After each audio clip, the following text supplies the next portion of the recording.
한번 해볼게요. MB는 우리가 매회 방송에서 한 놈만 패기, 지금 두 놈 패기하고 있어요. 이명박하고 안철수 대표.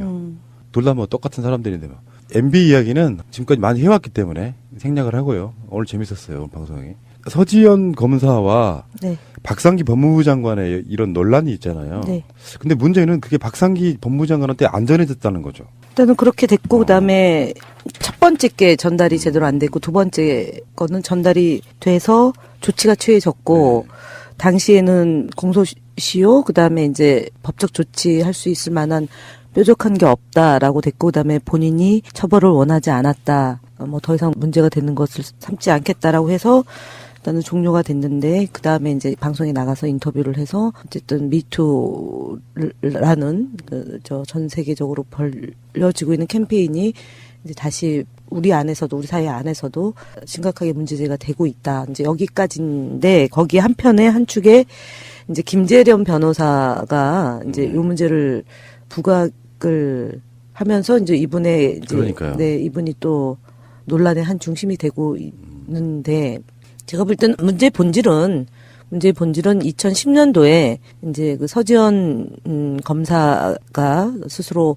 고백한 그 문제를 이제 그 진상조사위원회, 그러니까 검찰 내부의 조사단과 그다음에 법무부에서 이제 진상조사위원회를 구성해서 이제 철저하게 조사를 하고 그 후에 이제 처벌 문제도 그때 가서 조사와 함께 이제 진행이 되는 거니까 지금 뭐 서지현 검사와 안태근, 그다음에 최교일, 임은정 검사 이렇게 4명의 진실 공방을 중점으로 놓고 사실관계 여부를 파악하는 방향이 가야지 괜히 격가지가 마치 문제의 맞아요. 본질인 것처럼 되는 것은 좀 옳지 않다라고 봅니다. 니들도 우리랑 별거 없네 하는 뭐 그런 일종의 대치기로 쓰이는 게 좀 저는 싫거든요. 그렇죠. 근데 이제 네. 하루에서 한 뭐 몇 시간 정도 그런 흐름이 좀 형성이 되다가 박상기 장관이 철저히 조사하겠다라고 하고 권인숙 씨를 이제 그 조사단 진상조사위원회 위원장으로 내정을 하고 나서 뭐 그 문제는 사실은 정리가 된 거 아닌가 싶어요. 근데 지금 서지현 검사에 대한 2차 가해가 더 심각하더라고요. 그러니까 어떤 식이냐면은 호남 출신이세요? 그러니까 그쪽 출신이라 저러는 거지. 뭐 비례대표 1번 당첨됐네. 뭐 그런 식으로 그러니까 이건 이제 뭐 일베류의 짓거리들이긴 한데 항상 그런 식이었어요. 그러니까 정말로 정치할 생각으로 하는 건 아닌데 내모는 거죠.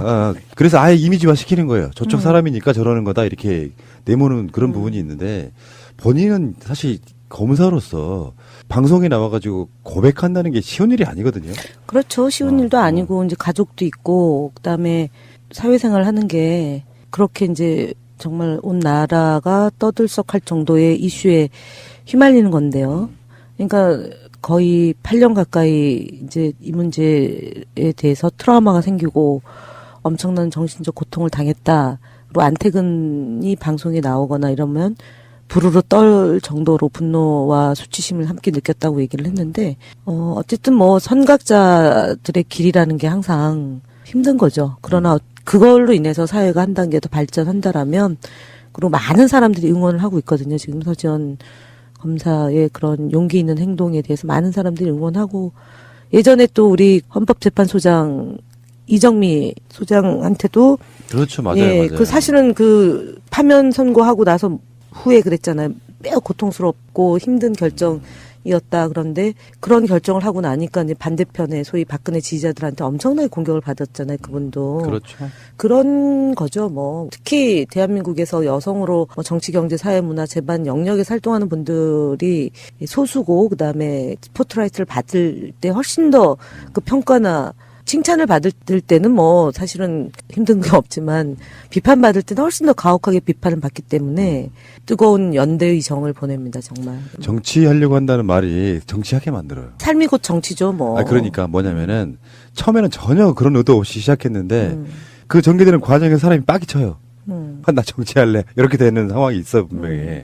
그러니까 이제 최교일이라는 의원이잖아요. 제가 사실은 이제 뭐 이번 사건에서 제일 어찌 보면은 정직하지 않고 상황을 모면하려고 하는 형태의 모습을 띠고 있는 게 최교일 전 검사잖아요. 이분이 뭐 기억 안 난다. 뭐 그런 일이 있었겠냐. 막 이러면서 딱 잡아떼다가 설마 그런 일이 만약에 있었다면 내가 그거를 그런 취지였겠냐. 그다음에 개인 프라이버시다. 그리고 본인이 그런 일이 없다 하지 않았느냐라고 이제 교묘하게 이제 말 바꾸기를 한 거잖아요. 그러니까 정치인이니까 저럴 수 있는 거죠. 예를 들어 지금 현직에 있는 검사나 또는 전직 검사나 뭐 변호사 개업을 앞두고 있는 자연인 신분 있는 사람은 꼼짝없이 도리 없이 이제 조사나 이런 거 응할 수밖에 없는 건데 정치인은 그걸 모면할 수 있는 일정 정도의 특혜가 있는 거죠. 이에게. 그러면은 국민들이 봤을 때, 정치인은 봐주는구나. 그러면 정치를 해야겠구나. 이제 이런 생각이 들 수 있는 거죠. 이런 체교일을 보면서. 근데 저는 제가 볼 때는 이 부분에 대해서 지금 자유한국당이 홍준표 대표가 MBN에게 뭐 보수를 빼고 시청을 하지 말고 항의를 하고 기자에 대해서 뭐 어떤 조치를 취하는 것보다 최교일 의원에 대해서 자체 조사를 하고 그다음에 그 상응하는 사과나 이런 게 필요한 거 아니에요. 그러니까 이런 문제를 뒤로 하고 전혀 국민 정서에 맞지 않은 행위를 하는 것은 결국은 늘 본인들에게 불리한 이슈를 덮기 위한 그러니까요. 수단으로 삼는 거죠. 정말 비열해요, 이런 부분은. 홍준표가 MBN을 만드는 것도 사실은 그게 서지현 검사의 나비 효과거든요. 이게 미투 운동으로 가서 유해의 고백을 MBN이 잘못 받아 쓰고 이 과정인데 사회가 그러면서 바뀌는 거고 최근에 뭐 이재정 의원부터 시작해가지고 많은 분들이 미투 운동에 동참을 하고 있는데 일상적으로 특히 정치권에는 특히 자유한국당 부류에는 마초들 많잖아요. 뭐 우리가 예전에 성누리당이라고 했었죠. 한나라당. 어마어마하죠. 그쪽 계보가.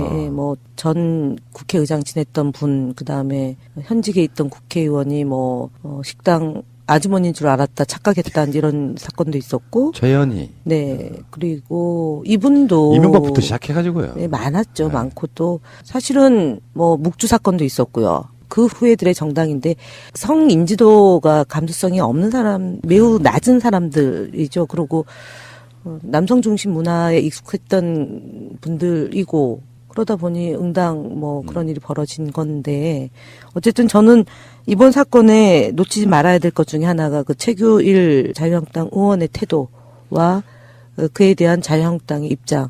그러니까 지금 자유한국당 여성 국회의원들은 뭐 하시냐고요. 우리 당의 표창원 의원에 해서 최근에도 막 기억나는 게 엄청나게 하셨는데 우리 방송에서는요 월요일 날 나가는 방송에 최규일 의원의 과거사를 쭉 털어드리겠습니다. 그러니까 이분이 진짜 그 뭐 또 하시겠지만 출세 가도를 달리는데 정말 갖은 역할을 다 하셨더라고요. 딱 전형적인 스타일이에요. 그 분석을 해보면은 완전 전형적인 스타일이에요. 어떤 식으로 부역을 해가지고 평생 잘 먹고 잘 사는지를 보여주는 그런 인물이에요. 그러니까 TKK라면서요. 그렇죠. 자, 오늘 방송은 여기서 마치겠습니다. 그래도 이번 주에는 추미애 대표 한 건으로 저는 그게 다 했다고 생각해요. 근데 추미애 대표 아시면 기분 언짢으시려나? 왜요? 화제의 중심에 나쁜 짓도 아닌데 뭐. 안현수. 아니, 얼마나 그 뇌를 지배했으면. 그러니까요. 네. 알겠고요. 감사드리고요. 간접 출연하신 추미애 대표께 감사드리면서 다음 주에 뵙겠습니다. 고맙습니다. 네, 감사합니다. 네.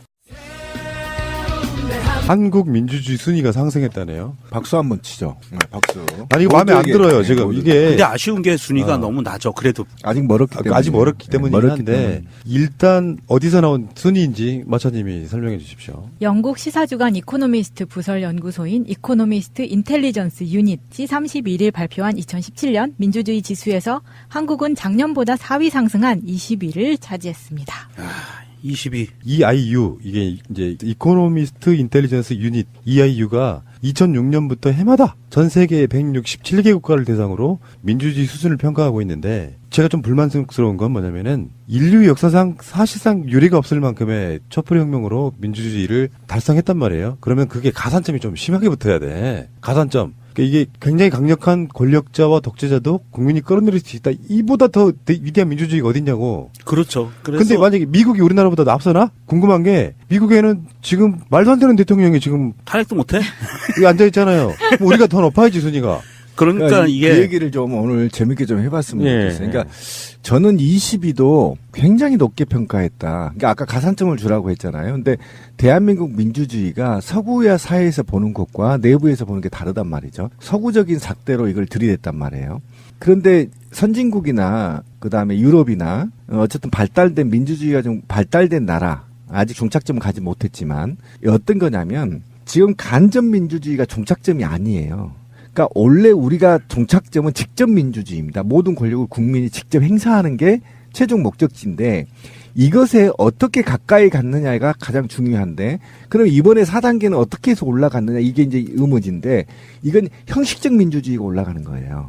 예를 들면 4.19 민주혁명이나 5.16이나 12.12 사태 같은 경우는 이거는 비법률적인 겁니다. 그러니까 법률 내에서 이루어지는 게 아니고 법령 내에서 이루어진 게 아니고 법을 파괴하면서 민주주의를 파괴하는 것과 민주주의 수립하는 거 양대가 대응을 하고 있는데 촛불혁명은 굉장히 중요한 게 하나 있어요. 법 테두리 내에서 했다는 거예요.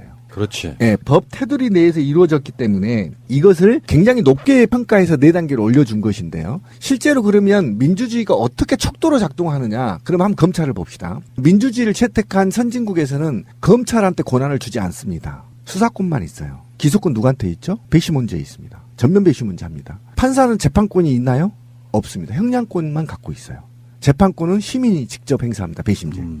이런 걸 다 척도로 보고 있는 겁니다. 그렇기 때문에 그렇고요. 그 다음에 한번 봅시다. 한번 눈 감고 생각해봐요. 우리 애청자분들 진짜. 지금 각 부처가 청와대처럼 국민 속으로 들어가 있느냐는 겁니다. 청와대가 가장 낮은 곳에 들어가 있고요. 부처가 아직도 대통령 위에 있습니다. 시발. 이게 뭐냐면 아직도 한국은 민주주의 최대적 관료주의가 버티고 있다라는 거예요. 이걸 서양인들이 모른다고요? 다 압니다. 그렇기 때문에 높게 줄 수 없었다는 단점이 있었다는 겁니다. 또 국회도 한번 봅시다. 홍준표 저 녀석이 적어도 4단계는 까먹은 겁니다. 민주주의에서 저렇게 하면요 탄핵해야 되거든요. 그런데 국회의원 탄핵제가 없잖아요. 맞아요. 자, 이렇게 구체적으로 들어가 보자고. 뭐냐면은요. 19위까지가 완전한 민주주의 국가예요. 우리가 20위잖아, 지금. 그러면 사실은 최고점을 준 거라고도. 네, 제가 그 얘기를 하는 겁니다. 점수 굉장히 높게 준 겁니다. 그래서 보니까요. 그 항목이 있는데 선거 과정과 다원주의 항목이 10점 만점에 9.17점이고요. 그 최고점 받은 게 이거예요. 선거 과정과 다원주의. 다음에 시민 자유 항목이 8.24점. 다음에 정부 기능이 7.86점. 그리고 정치 문화가 7.5. 다음에 정치 참여가 7.2 이렇게 평가됐거든요. 아, 그럼 여기서 답이 나오네요. 왜 대한민국이 19위 이내로 진입하지 못했는가 하는 것은 이미 여기서 딱 답이 나오는 게 첫 번째 선거 과정과 다원주의. 이 선거 과정과 다원주의라는 것은 이번 대통령 선거, 17년에 벌어졌던 대통령 선거와 촛불 시민혁명을 표현한 거라고 봐요. 9.17점 최고점 받은 거.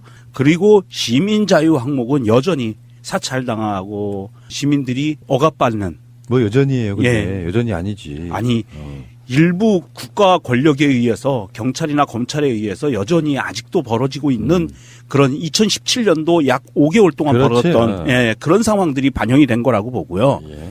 정부 기능 신비님이 얘기한 것처럼 관료주의 때문에 대통령과 청와대의 그 발걸음을 따라가지 못하고 시민들의 의식 수준을 따라가지 못하는 이 관료주의 문제가 7.86점으로 그렇지, 깎아먹었고요. 정부기능. 그다음에 정치 문화. 이건 자유한국당 발정. 자유한국당이죠, 뭐. 안철수 다 포함돼. 예, 다 포함되는 거예요. 야당 때문인 게 모든 게 야당 때문이다. 수준 낮은 정치. 예. 그다음에 정치 참여 문제는 좀 아파요. 그렇지. 예, 7.22점이라고 평가됐는데 이것은 정치 참여 문제는요. 작년 정부가 바뀌고 나서부터는 시민들이 굉장히 활발하게 정치 참여를 하고 있는데 그럼에도 불구하고 이거는 우리 민주 세력이라고 하는 우리만의 정치 참여였어요. 저쪽 꼴통 보수는 빼놓고 일반적으로 건강한 보수를 생각을 갖고 있는 사람들의 정치 참여는 여전히 낮다. 그런 것이 반영되는 거 아닌가 하는 저는 그러니까 이렇게 보고 결론적으로는 있습니다. 정치의 후진성 때문에 우리가 민주주의에 발목을 잡혀 있다. 이게 결과가 맞습니다. 되는 것이고. 예. 그다음에 이제 다원주의라는 것 때문에 사실은 좀 높게 평가를 받았는데 저는 이것도 너무 높은 점수를 받았다고 생각합니다. 왜 그러냐면 다원주의라는 것은 각 개인과 개인의 집합체, 이 집합체들의 이익이 뭉쳐서 국가 권력으로 대응하거나 국가 권력으로 대행하거나 이런 집단으로 발전해야 되는 것이 다원주의인데 그럼 쉽게 말해서 다원주의의 반대는 엘리트주의론이거든요. 그렇죠. 엘리트론인데 이 엘리트론이 한국 사회에서 그럼 삭제되는 거냐? 제가 누누이 말했지만 대한민국 국회의원 주요 보직의 80%는 다 스카이 출신이라는 거죠. 그러면 이것이 너무 높게 평가를 받았다. 아직은 좀 더 집단적 지성들이 국가 권력을 견제하고 또는 그의 이익들이 국가 정책에 반영될 수 있고 또는 직접 국가 정책에 참여할 수 있는 제도가 돼 있다라는 거. 물론 지역에 따라 문제가 될 수 있는 서울 같은 데는 다원주의적 성향이 굉장히 강합니다. 예, 그다음에 성남이죠. 우리 이재명 시장이 있는 데는 이런 데는 특정 사실은 몇 개 지역에는 굉장히 다원주의적 성격이 강한 건 사실이에요. 그런데 나머지 지역들이 그런가? 라는 점에서 사실은 저는 다원주의적 관점의 높은 점수는 좀 문제제기를 할 수 있고. 잠깐만 보충 설명드리면 신비님이 얘기하는 건 너무 냉철하게 얘기하시는데 선거 과정과 다원주의 항목에서 최고점을 받은 거에 일조한 사람이 저는 신비님이라고 봐요. 이거에 이렇게 큰 점수를 받은 거는 시민의 눈 역할이 컸다. 사실은 그게 굉장히 큰 점수를 주는 편이거든요. 아, 근데 그 정치 참여 부분에서는요, 선거 연령도 문제가 될 수 있고요. 그렇죠. 네. 그리고 일반 청년들의 정치권으로의 유입이라든지 이런 식의 접근성, 이것도 관련이 있다고 보는데, 최하위가 어딘지 아십니까? 167개국 중에? 코리아 N. 노스코리아예요. 그러니까 지금 그 북한과 우리나라가 힘을 합쳐서 지금 올림픽 치르려고 하는데, 또 어떻게 보면 이게 교류 왕래하다 보면 북한의 민족 수준도 높아질 거예요. 그런 측면도 있는 거거든. 계속해서 가둬놓고 옴짝달싹 못하게 하면 그 수준이 발전하겠어요? 자기들끼리 뭉치지?